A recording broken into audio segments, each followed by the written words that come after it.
Ok, perfecto. Estoy subiendo las diapositivas para, empezar la charla. Maestro Miguel, ¿cómo está? Un gusto saludarlo.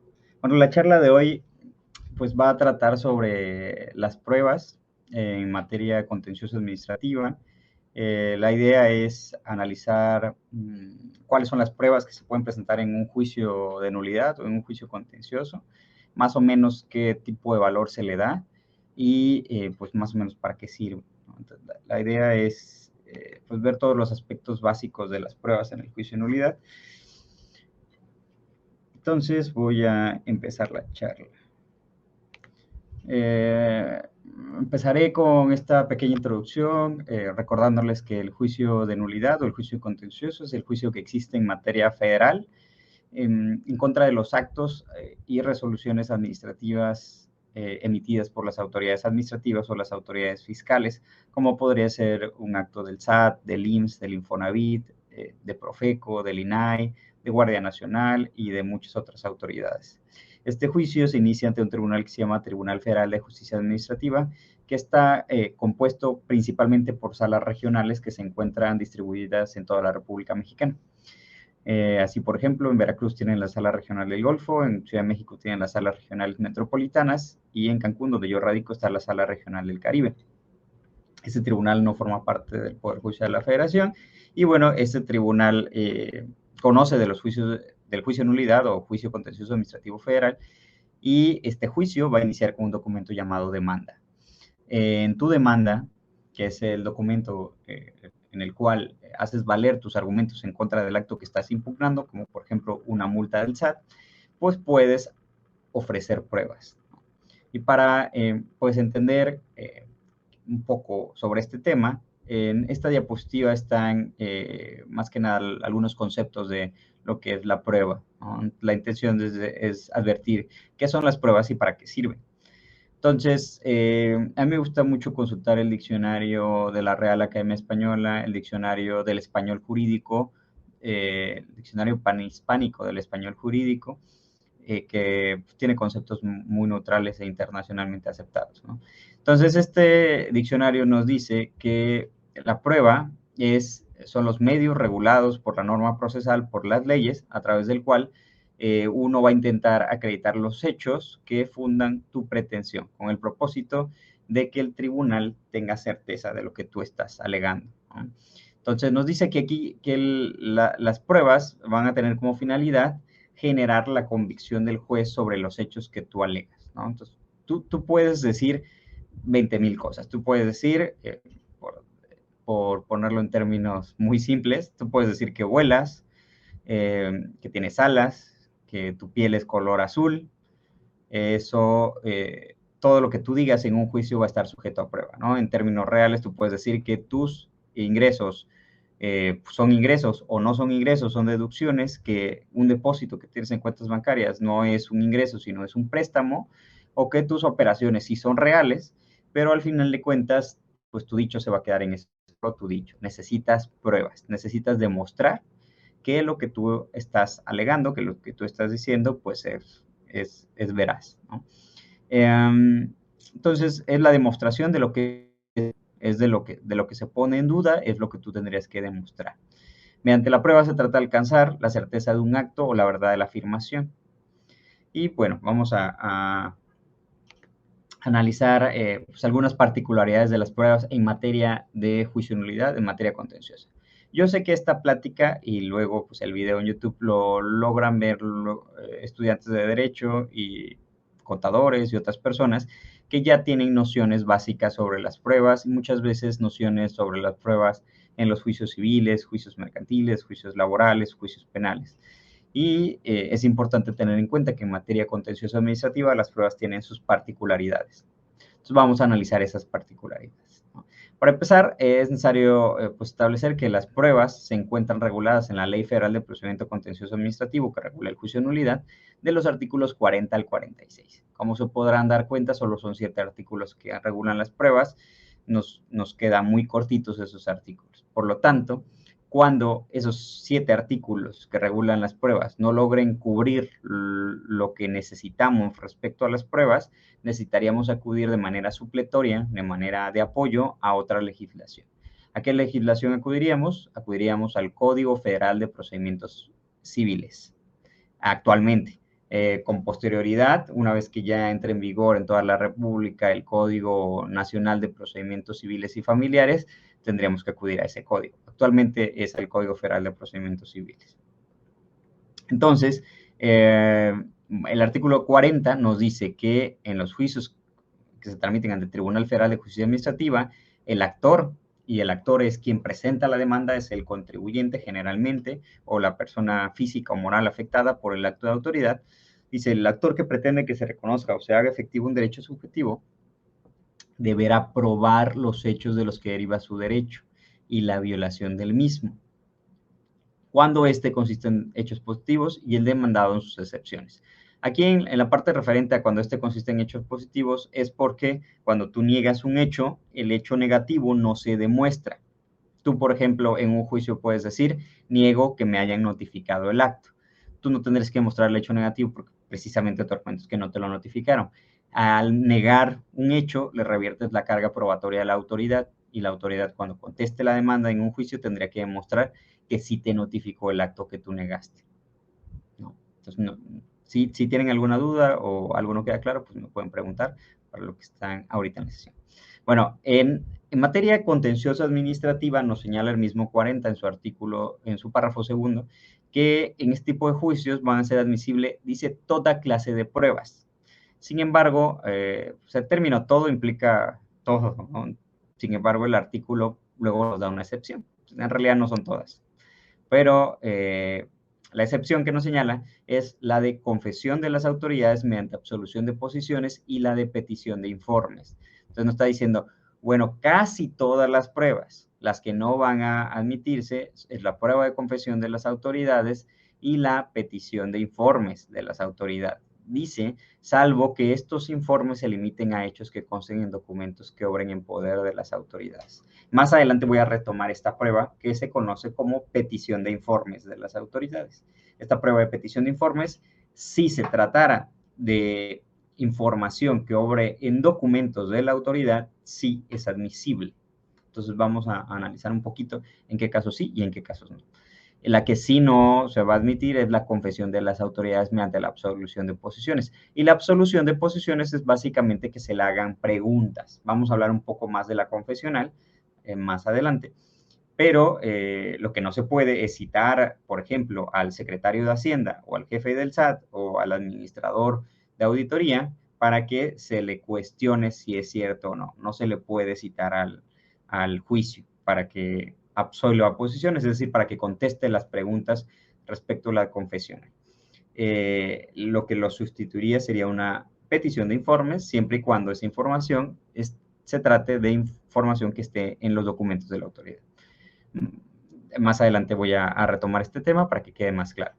Ahora nos dice el tercer párrafo, las pruebas supervenientes podrán presentarse siempre que no se haya dictado sentencia. Entonces aquí nos habla de pruebas supervenientes.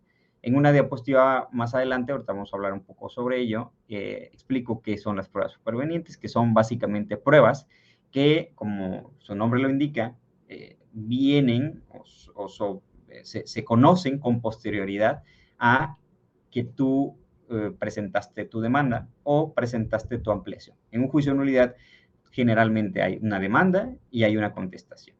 Pero hay ocasiones donde puede haber una ampliación de demanda y una contestación a esa ampliación. Entonces, en cualquiera de estos 4 momentos, dependiendo si tú eres la parte actora o la autoridad demandada, puedes ofrecer una prueba, puedes ofrecer tus pruebas. Sin embargo, cuando no las ofreciste en ese momento, porque se trata de una prueba que no conocías en ese momento y que conociste con posterioridad, la puedes presentar en cualquier momento. A estas pruebas que no conocías en ese momento se conocen como supervenientes. Les digo que vamos a retomarlo ahorita.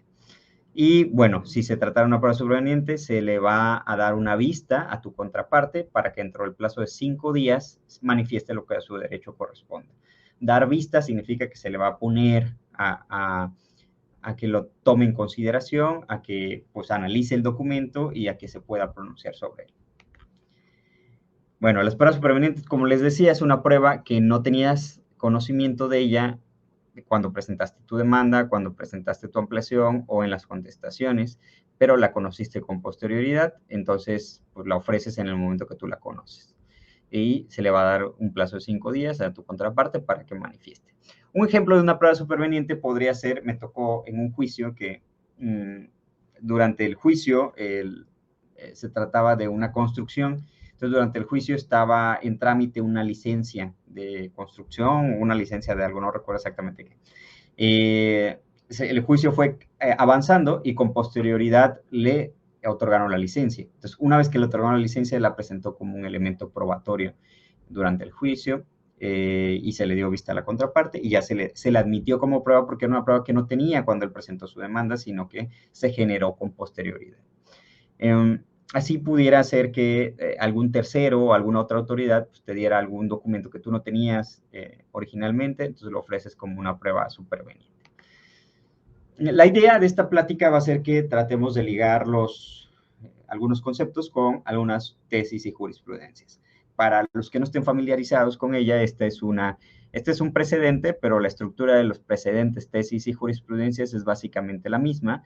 En la parte de arriba es básicamente cómo se puede localizar esta tesis o precedente, la información para localizarla. La parte en mayúscula y en negritas es lo que se conoce como el rubro, que es como el resumen de la tesis, precedente o jurisprudencia, y todo lo demás es el contenido de esa tesis, precedente o jurisprudencia. Estas tesis, precedentes o jurisprudencias derivan de un juicio. Siempre van a derivar de uno o más juicios.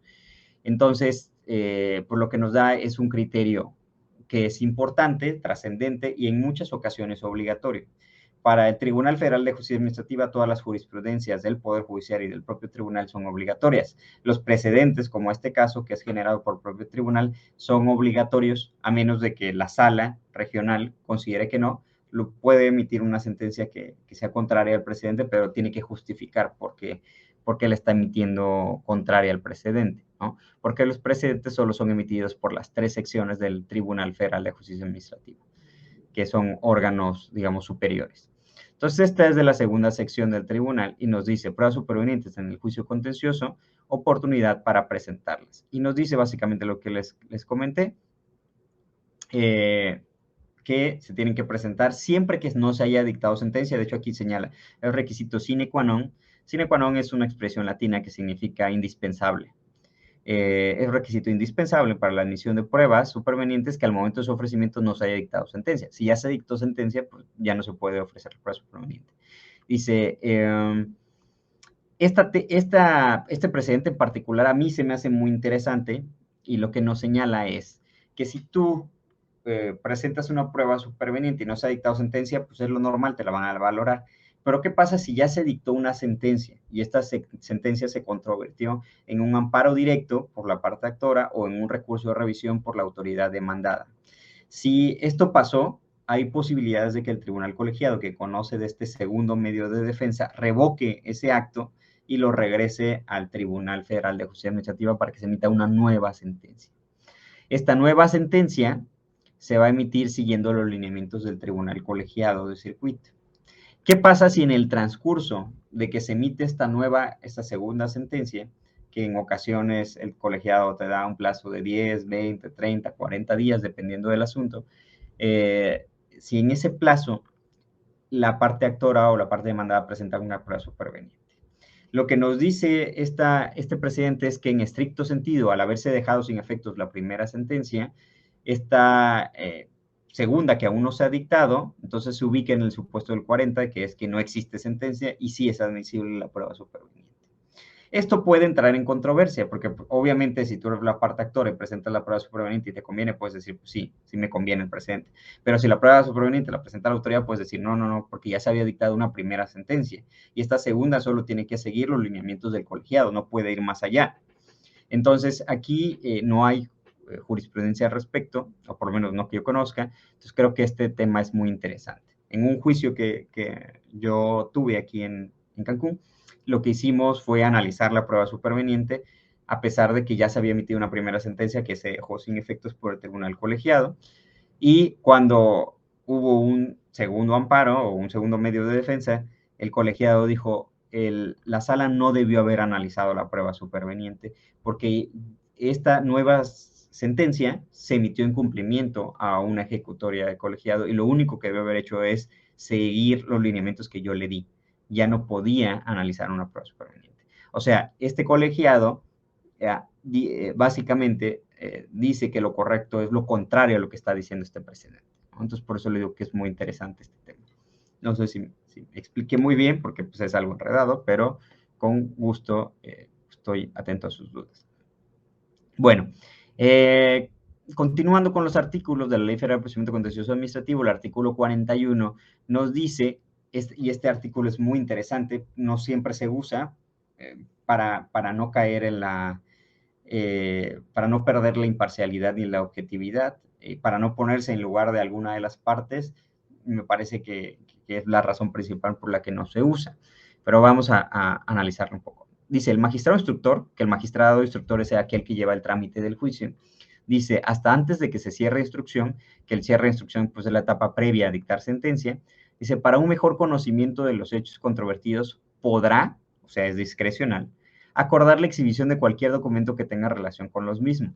Es decir, puede pedir información a cualquier autoridad o puede ordenar el desahogo de cualquier prueba. Dice ahí, ordenar la práctica de cualquier diligencia o proveer la preparación y desahogo de la prueba pericial cuando se planteen cuestiones de carácter técnico y no hubiera sido ofrecida por las partes. Entonces, ¿qué pasaría si en una solicitud de devolución te la niegan porque, pues, por alguna cuestión, pues, técnica, ¿no? Del cálculo o algo así? Tú en juicio alegas que estuvo mal el cálculo, etcétera, pero no ofreces la prueba pericial. La autoridad dice que estuvo bien el cálculo. El tribunal no va a tener elementos para resolver porque pues lo que está en controversia pues es el cálculo, pero si no se ofreció la prueba pericial, entonces ¿cómo se va a poder por resolver la cuestión? Si el cálculo estuvo bien o estuvo mal.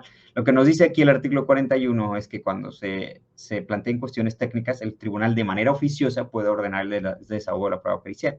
Esto parecería como si le estuviéramos ayudando a una parte que podría ser la parte actora o podría ser la autoridad. Entonces, no es tan común que se haga esta situación, pero está previsto, ¿no? Tampoco es común que se ordene el desahogo de alguna prueba adicional. Yo lo he hecho en algunos juicios donde sí necesito alguna documentación adicional, me doy cuenta y pues le solicito la información pues a la autoridad que fuere, y lo que uso es el artículo 41, ¿no? Para un mejor conocimiento de los hechos controvertidos, pues necesito esto y pues dámelo. He pedido información, por ejemplo, a los bancos, ¿no? La otra vez había un conflicto respecto a una cuenta congelada por el SAT, entonces el conflicto era dónde había quedado un dinero que ya se supone que el particular decía que el SAT lo tenía y el SAT decía que no, que estaba en la cuenta, entonces le pedí para un mejor conocimiento de los hechos controvertidos, le pedimos información al banco y ya el banco nos dijo qué había pasado con ese dinero y ya se pudo resolver el juicio de manera pues imparcial y objetiva, llegando a la verdad, ¿no? Entonces, pues es algo que se puede hacer y es algo que ustedes podrían pedir, ¿no? El artículo 42 de la Ley Federal de Procedimiento Contencioso Administrativo nos señala, y esto es algo importante, que las resoluciones y actos administrativos se presumirán legales. Es decir, cuando nosotros iniciamos un juicio en nulidad, un juicio contencioso administrativo, iniciamos perdiendo, iniciamos con desventaja. ¿Por qué? Porque el acto de la autoridad se presume legal. Es decir, pues es verdad legal hasta que se demuestre lo contrario. Entonces, la carga probatoria de inicio, pues es de nosotros, el particular, ¿no? que está promoviendo el juicio de nulidad. Entonces, pues tienes que tener las mejores herramientas, al mejor abogado, a las mejores pruebas o la mayor cantidad de pruebas que necesites y pues, unos buenos argumentos para ganar, ¿no? Entonces nos dice luego, las autoridades deberán probar los hechos que los motiven cuando el afectado los niegue lisa y llanamente. Como les había comentado, si ustedes niegan lisa y llanamente algo, le revierten la carga probatoria de la autoridad.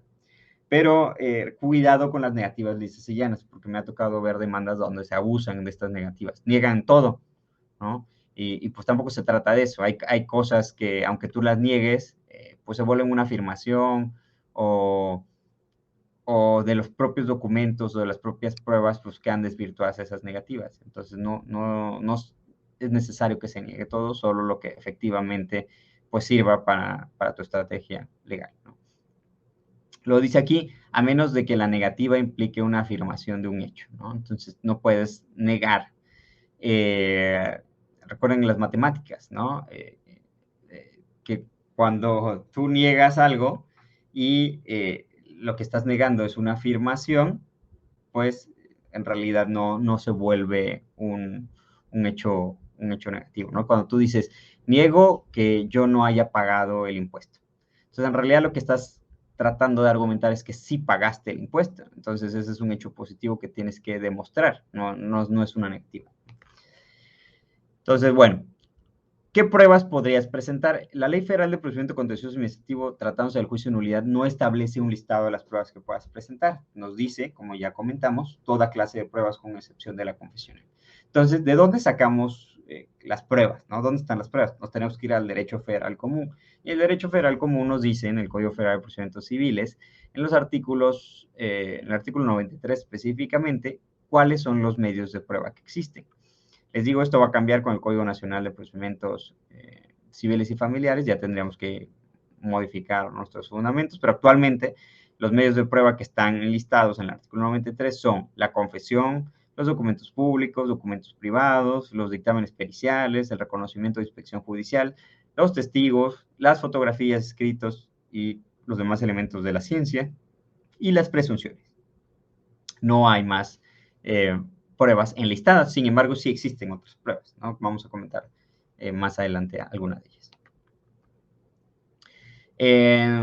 Trayendo un poco a colación el Código Nacional de Procedimientos Civiles y Familiares, que en algún momento pues, va a entrar en vigor, ya es muy interesante el Código Nacional de Procedimientos Civiles y Familiares, así como está, pues ya es un poco, ya es más moderno, ¿no? Ya establece cuestiones digitales, cuestiones electrónicas.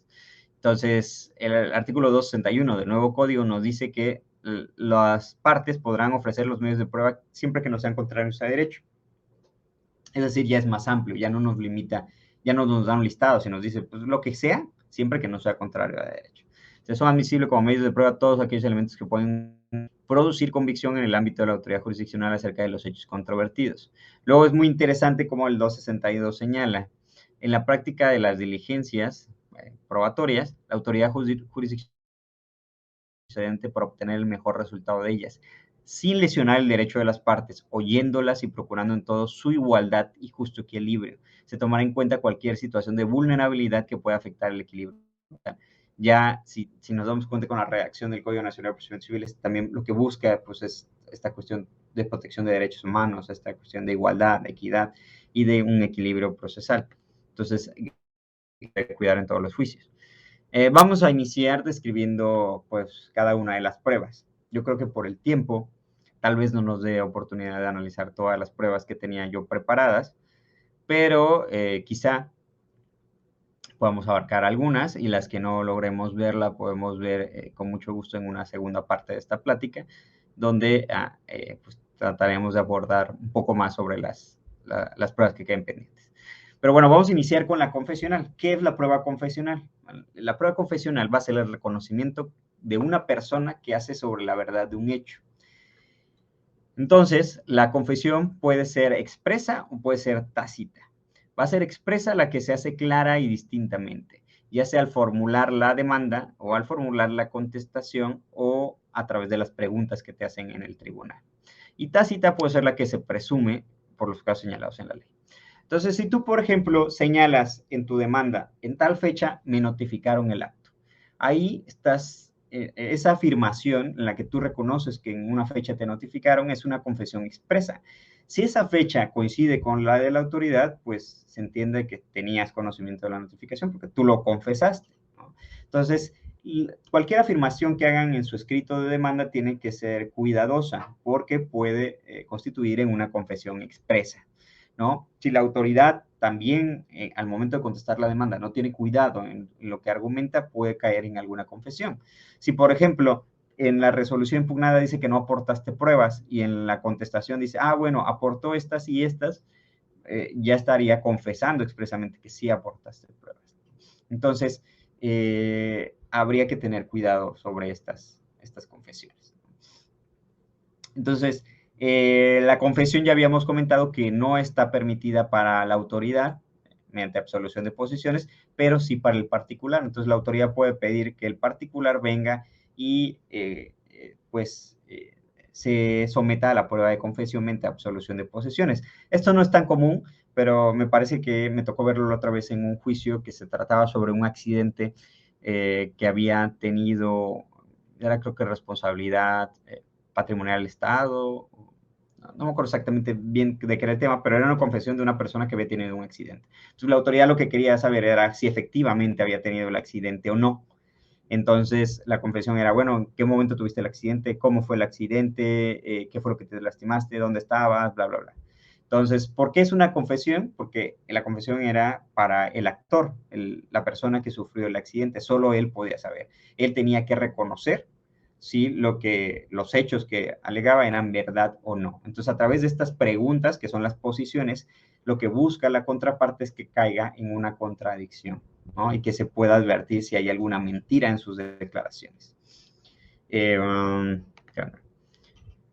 Ahora, lo similar a la confesión en materia fiscal para efectos de la autoridad es lo que se conoce como petición de informes. La petición de informes va a ser la solicitud que tú le hagas a la autoridad para que se refieran a los hechos que consten en documentos de estas mismas autoridades. Por ejemplo, que tú en tu demanda digas, no, pues ofrezco la petición de informes a cargo del SAT a través de recaudación, de jurídica, servicio contribuyente, auditoría, de la autoridad que tú alegues, o del IMSS, o del Infonavit, o de la autoridad que tú consideres, para que me digan esto. Y ahí tienes que poner qué es lo que quieres saber. Que me informe A, B, C, D. Por ejemplo, que te informe cuál era mi domicilio fiscal registrado en el 2022. O que me informe si pues yo presenté las declaraciones provisionales en tales meses o en tales años o que me informe si yo presenté mi contabilidad electrónica o que me informe cuántos trabajadores tengo registrados o que me informe quiénes son mis trabajadores registrados. Pues esa es información que tienen las autoridades en su poder y que deben de estar en documentos públicos, en documentos impresos o digitales. Entonces, es información que sí te podrían dar. Ah, bueno, se le informa que tiene estos registros, presentó estas declaraciones, tiene estos trabajadores, bla, bla. Lo que no puede abarcar la petición de informes son opiniones. No le puedes decir a la autoridad, oye, que me informe qué opina del cálculo de tal situación. Si eso no obra en un documento, estarías pidiendo una opinión técnica o estarías pidiendo algún análisis o estarías pidiendo alguna opinión jurídica, que eso no va para allá la petición de informes, entonces no se te debería de admitir. Sobre la petición de informes está esta tesis que nos dice, prueba de informes es admisible en el juicio siempre y cuando se refiere a hecho que conste documentos que obren en poder de la autoridad y no impliquen una confesión de esta mediante absolución de posiciones. Entonces, dice, se trata de cuestionamiento de la petición de informes respecto a procedimientos técnicos que no, si se trata de cuestionamientos respecto a procedimientos técnicos que no obran específicamente un documento alguno, pues no va a ser admisible. Si lo que se trata es de la relatoría, lo que hace la autoridad en ciertos procedimientos que ella lleva, no es permisible estas pruebas porque precisamente son las que prohíbe el precepto comento, ¿no? Esta es una tesis de una sala regional, de la sala regional de Mérida, la de Yucatán, que nos dice que, bueno, la petición de informes no es sobre cualquier cosa, sino tienes que ceñirte simplemente información que obre en documentos y no en opiniones o no en cómo hacen los procedimientos, porque pues esas son cuestiones que se deben de probar con otras pruebas. Ahora, otra de las pruebas son la prueba documental. La prueba documental generalmente la dividen en documental pública y documental privada. La documental pública se refiere a aquellos documentos que la ley les da el carácter de público y la documental privada a los documentos que les da el carácter de documentos privados. ¿Qué son los documentos públicos? Los documentos públicos, de acuerdo al Código Federal de Procedimientos Civiles, son aquellos cuya formación está encomendada por la ley dentro de los límites de su competencia a un funcionario público revestido de fe pública y los expedidos por funcionarios públicos en el ejercicio de sus funciones. La calidad de público se demuestra por la existencia regular sobre los documentos de sellos, firmas u otros signos exteriores que en su caso prevengan las leyes. Entonces, un documento público va a ser cualquier documento emitido por una autoridad, como el IMSS, como el SAT, como el Infonavit. Esos son documentos públicos. O dice un funcionario investido de fe pública o por funcionarios públicos. Entonces, cualquier documento emitido por una autoridad va a ser un documento público. Contrario a ello, ¿qué son los documentos privados? Nos dice el 133, son documentos privados los que no reúnen las condiciones previstas en el artículo anterior, el 129. Es decir, una factura, un contrato privado, la contabilidad o cualquier otra documentación que no esté certificada por una autoridad, pues sería un documento privado. La diferencia no va a ser que un documento privado pues no tenga valor, sino que el documento público va a ser prueba plena de lo que se señala en ese documento. El documento privado se puede cuestionar su veracidad dependiendo de ante quién fue emitido y qué características tiene este documento privado. Por eso es importante tener en cuenta esta jurisprudencia de la segunda sala de la Suprema Corte de Justicia que nos habla de la fecha cierta. La fecha cierta es un requisito que el SAT cuestiona siempre en sus revisiones, ¿no? Casi en todas las revisiones veo que lo cuestiona, entonces vamos a analizar qué es. ¿Qué es la fecha cierta en los documentos privados? Esta jurisprudencia nos dice en el rubro, documentos privados deben cumplir con requisito de fecha cierta, tratándose del ejercicio de las facultades de comprobación para verificar el cumplimiento de las obligaciones fiscales del contribuyente.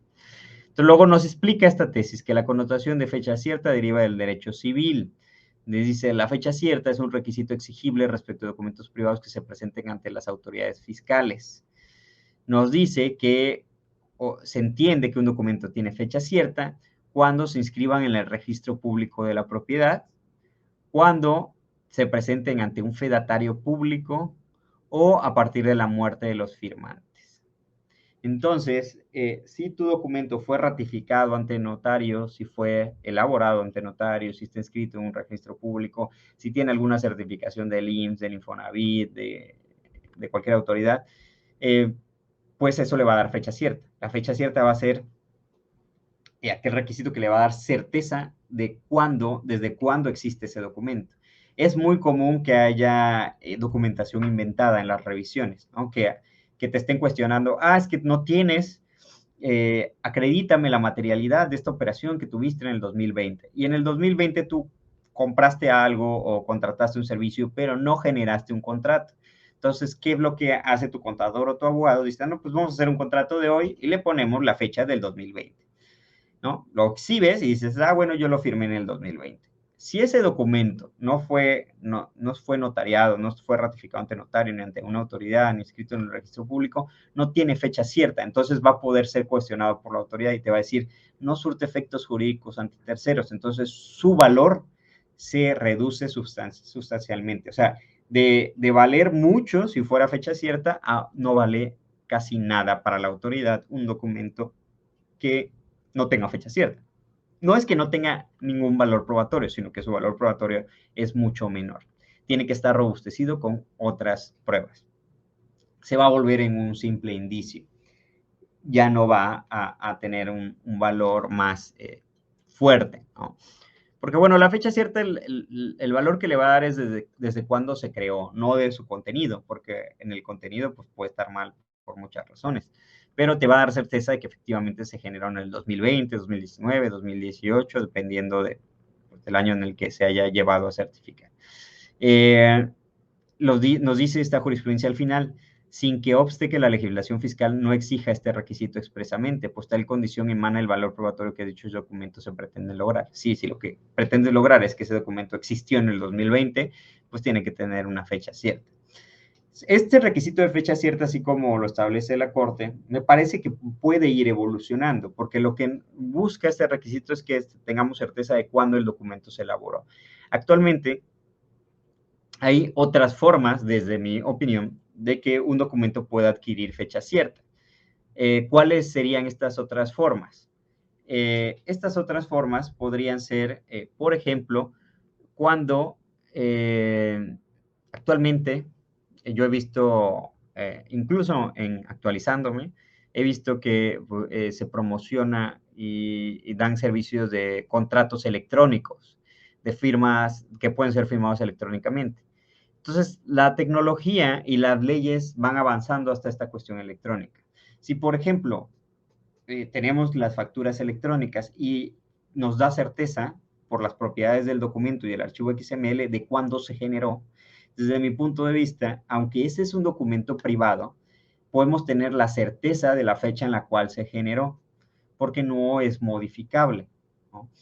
O es difícilmente modificable. Entonces, a lo mejor, si el contrato no fuera firmado en papel, sino fuera firmado electrónicamente y tuviera, digo, no lo sé porque no lo he visto yo en ningún juicio, pero si tuviéramos la certeza de que se firmó en ese documento, en esa fecha, porque las firmas electrónicas y el certificado o las propiedades del documento electrónico nos den la certeza de que se generó en un momento determinado, pues ese documento desde mi punto de vista tendría fecha cierta, ¿no? Tendría fecha cierta que le daría la propia generación de ese documento, ¿no?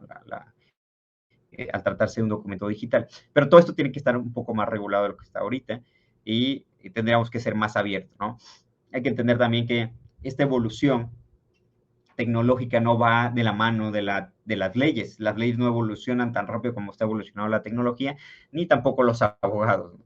Entonces, ni los juzgadores. Entonces, muchas veces nos vamos quedando atrás de la tecnología e implementarlo en las leyes y en los juicios, pues es algo complejo. Pero yo creo que, pues, para allá vamos.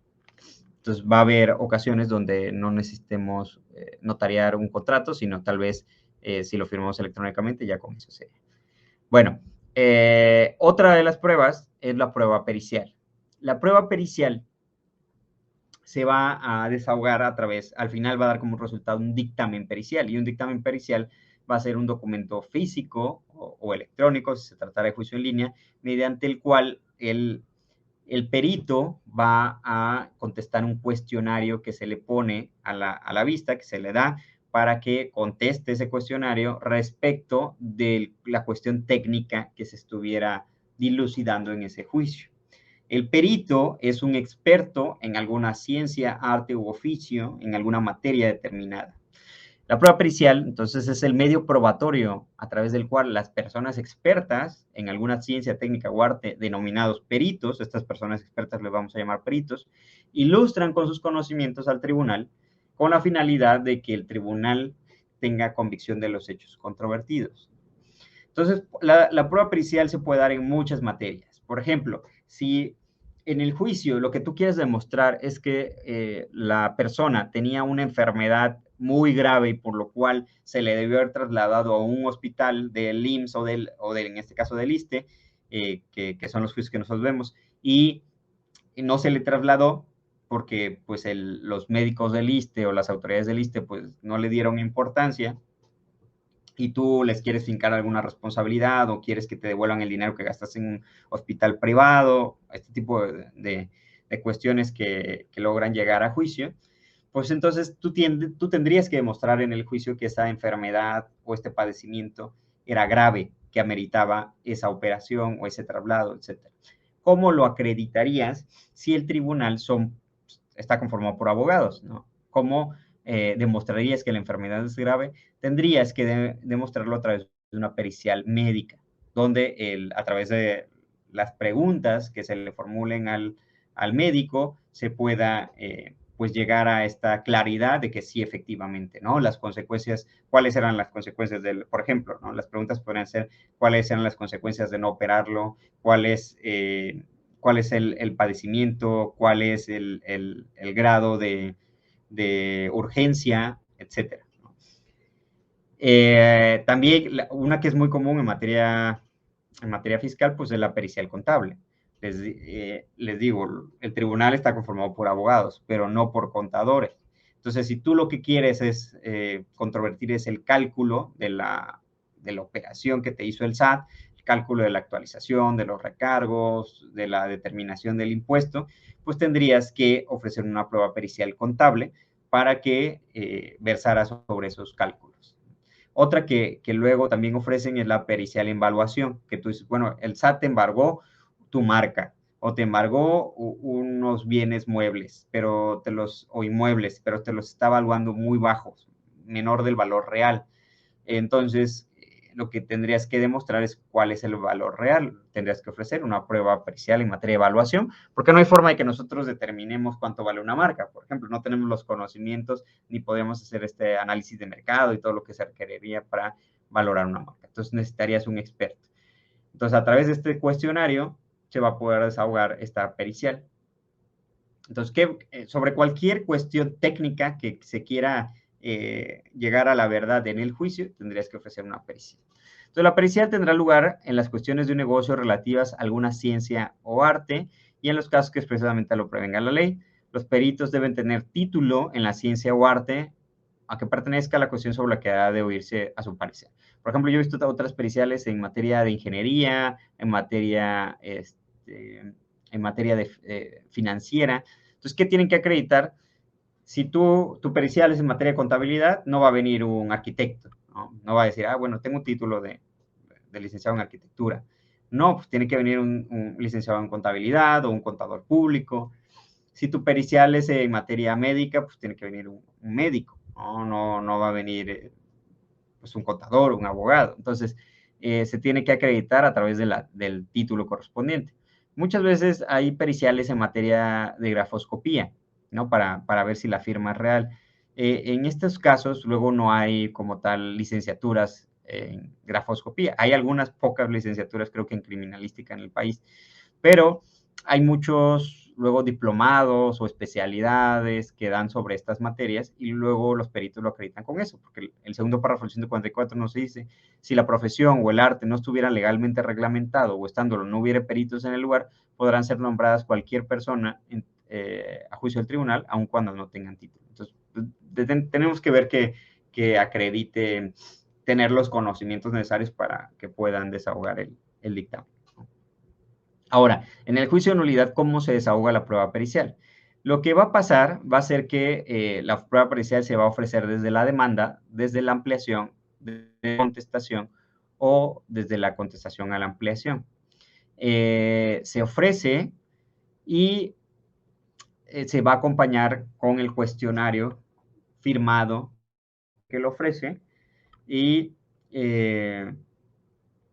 este cuestionario se le va a correr traslado a la contraparte. La contraparte puede ampliar el cuestionario para el perito, ¿no? Puede agregar algunas preguntas más. Una vez de que ya las dos partes ofrecieron sus preguntas para el perito, se va a dar un plazo de 10 días a los peritos, al perito de las partes del juicio, a la parte actora de la autoridad demandada, para que comparezcan ante la sala de manera presencial y protesten el cargo del perito, es decir, que acepten ser peritos y que demuestren que tienen los conocimientos, ¿no? que lleven su cédula o su título para que demuestren tener los conocimientos de la materia. Esta protesta en un juicio en línea ya no sería presencial. Si es en juicio en línea, sería a través de un documento pues, firmado electrónicamente por el perito, donde proteste el cargo, que acepte ser perito. Una vez de que acepta, se va a elaborar un acuerdo por la sala, donde va a decir, ok, como ya aceptó, se le va a dar un plazo de 15 días a cada uno de los peritos para que rinda su dictamen. Entonces va a tener 15 días hábiles para rendir el dictamen, es decir, para elaborar el documento en el cual conteste las preguntas del cuestionario de las partes y de su justificación del por qué expresa esas opiniones, ¿no? Una vez de que se rindieron los dos dictámenes, la sala, el magistrado, tiene que analizar los dos dictámenes y tiene que ver si hay discrepancias, que generalmente lo hay, en el 100% o 99% de los casos lo hay. Entonces, si hay discrepancias, se tendría que nombrar un perito tercero en discordia. El perito tercero va a ser aquel perito que pues va a dar luz, ¿no? O va a ser, podría dar luz sobre a cuál lado irnos. Entonces, el perito tercero es designado por el tribunal, es designado por la propia sala en un padrón de peritos que tenemos, que está en nuestros sistemas, ¿no? No es un sistema aleatorio para evitar cuestiones de corrupción y para evitar cualquier pues, malos entendidos, de alguna relación de amistad o alguna cuestión de conveniencia. No podemos decidir nosotros qué perito va a ser, simplemente se captura en el sistema qué perito yo necesito en arquitectura, en psicología, en grafoscopía o lo que sea, y el sistema me va a arrojar un nombre y sus datos. Entonces ya con esos datos, pues yo le notifico al perito tercero que va a tener pues 15 días, bueno, para protestar el cargo. Bueno, el perito tercero no protesta el cargo porque ya tiene ya acreditado el conocimiento. Pero se le dan los 15 días para que rinda su dictamen. Una vez rendido el dictamen, pues obvio el perito tercero cobra sus honorarios, pero una vez rendido el dictamen del perito tercero, el magistrado puede, dentro de los 3 días siguientes, ordenar una junta de peritos, donde puede llamar a los peritos, y esta junta incluso puede ser en línea, para que le resuelvan sus dudas, ¿no? Porque el magistrado se va a apoyar en los dictámenes para resolver sobre las cuestiones técnicas.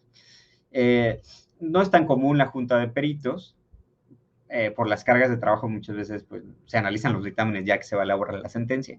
Pero bueno, ya analizados los dictámenes, se va a emitir la sentencia con base en el conocimiento técnico de los peritos. El hecho de que dos peritos hayan coincidido en algo no significa que la sala esté obligada a pegarse a esos dos peritajes, sino puede discernir y sea el peritaje que más le convenza. La sala va a analizar los peritajes de manera integral. Cada peritaje pues tiene que desarrollar su respuesta, cómo llegó a esa respuesta, y si pues dos de los peritajes son muy endebles en cuanto a su explicación y uno es muy elaborado y ese convence a la sala, pues con ese se va a quedar con las opiniones de ese, ¿no? Entonces, se va a hacer referencia a esas opiniones al dictar sentencia y se va a justificar por qué se apoya en el perito de la actora o el perito de la autoridad, ¿no? A mí me ha tocado ver que, por ejemplo, en materia fiscal, el perito de la autoridad luego dice, bueno, de la valoración a la información que tiene el SAT, pues yo respondo esto. Y luego en las sentencias generalmente le restamos valor probatorio porque decimos, bueno, la pericial es sobre la documentación que está en el expediente del juicio, no sobre la que tiene el SAT, ¿no? Entonces, porque sería injusto que se base solo en la que tiene el SAT cuando la documentación que se debe analizar es la que está en el expediente. Jessica nos señala qué tan común es la pericial en materia fiscal. Pues es muy común, pero básicamente depende de cada asunto. Si lo que se está cuestionando es la cuestión del cálculo, pues, o en devoluciones, muchas veces es común también para acreditar que tienes un saldo a favor, ¿no? Para acreditar que tienes un saldo a favor en una cantidad específica. Porque en sentencia, nosotros podemos decir, bueno, el SAT te valoró mal la documentación, entonces, o no tenía razón en su fundamentación, entonces tienes derecho a la devolución. Tú, Jessica, no tienes derecho a la devolución, pero no le puedo decir al SAT, devuélvele 100,000 pesos o devuélvele 1,000,000 de pesos, porque no sé cuál es el saldo a favor, porque yo no soy contador.